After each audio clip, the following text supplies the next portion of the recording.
we know that the president has a phone and a pen and a putter.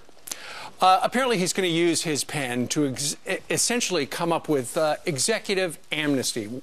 According to a number of papers today, it looks as if the White House is going to use through an executive amnesty action.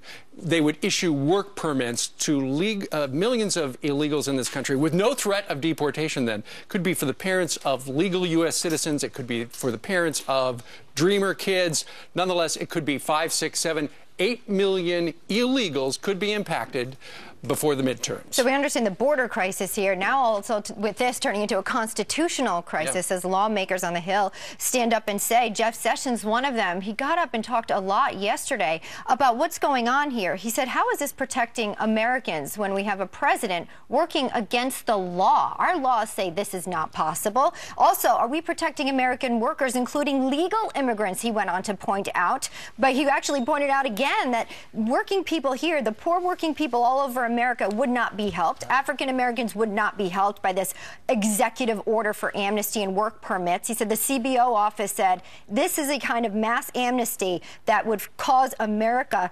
wages to fall for a decade.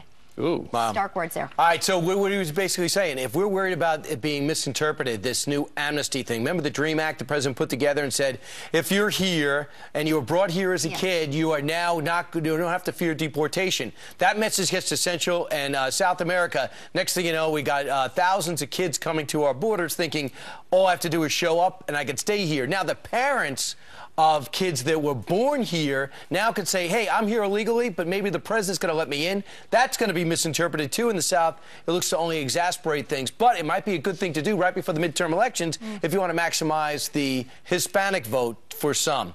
Let's just see if he actually decides to do that. Meanwhile, there was a protest yesterday at the White House, and it turns out most of those people that protested were illegals who want their voice heard when it comes to immigration reform. So they had no fear in coming out in front of 1600 Pennsylvania Avenue, and they're going to come back again. You know, no fear of deportation there. Yeah, that's extraordinary to have that many people without paper. Keep in mind, around the White House, that bubble is one of the most secure areas in the world, and yet you've got all these people without any sort of documentation who are protesting. And to your point, Elizabeth, you're right. ICE agents told Fox News that they face absolutely no fear of deportation.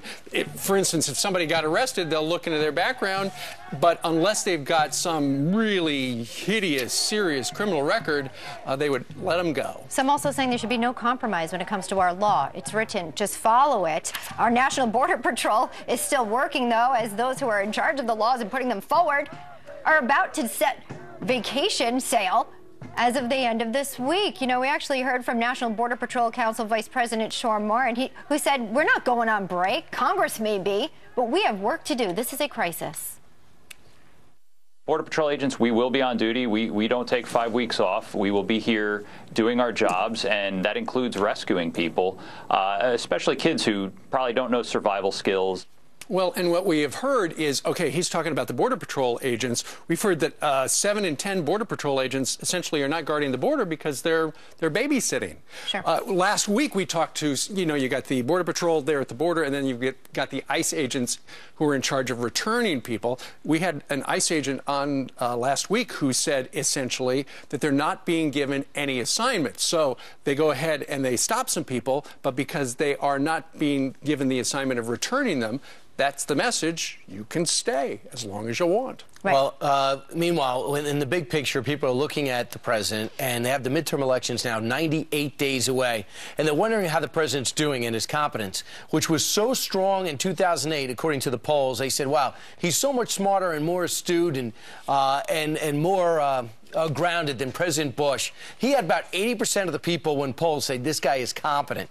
Now that is almost reversed at this point in the election. This according to Chris Calizza, formerly of Politico, now at the Washington Post. Yeah, he said this. Obama is faltering badly on the competence question, and in doing so badly, imperiling not only his ability to enact any sort of second-term agenda, but also Democrats' chances this fall. A series of events from the VA scandal to the ongoing border crisis to the situation in Ukraine to the NSA spying program have badly undermined the idea that Obama can effectively manage the government. 2/3 of independents, by the way, saying that Obama is not an effective manager. Well, considering the Washington Post is a lefty newspaper, and there you've got one of the columnists saying that Barack Obama is box office poison for his party. And then yesterday we were telling you about that columnist who said that the president essentially has, and this was for the Daily Caller and the Telegraph, said that the president has already checked out of the job. He's phoning it in. He's sleepwalking through his second term, and he is ready for an early departure. Okay, that may be that guy's opinion, but keep in mind, he's the guy running the country. How does that impact all of us? Yeah. That's not good. That's not a positive thing. Yeah, the president might be checked out, but he definitely does not want to lose the Senate. So look for him to really push the idea that the Republicans want to impeach him. Wherever you go, leadership, on the Democratic leadership, their emails, they're all saying Republicans are trying to impeach me. Look out, to try to rally his base. When it comes to Obamacare, Right. when it comes to this, impending perhaps executive order as it relates to amnesty and work papers, now we're going to be maybe perhaps in more of a crisis when it comes to employment. Right. Talking about millions more granted the right to work. It's very simple. If the president wants to do well in the midterm elections, or his party does, find an answer to the immigration, or at least be in charge. Do something with the Israeli-Gaza situation that will show there's an ending in sight. Solve the situation in Iraq. Finally make a decision.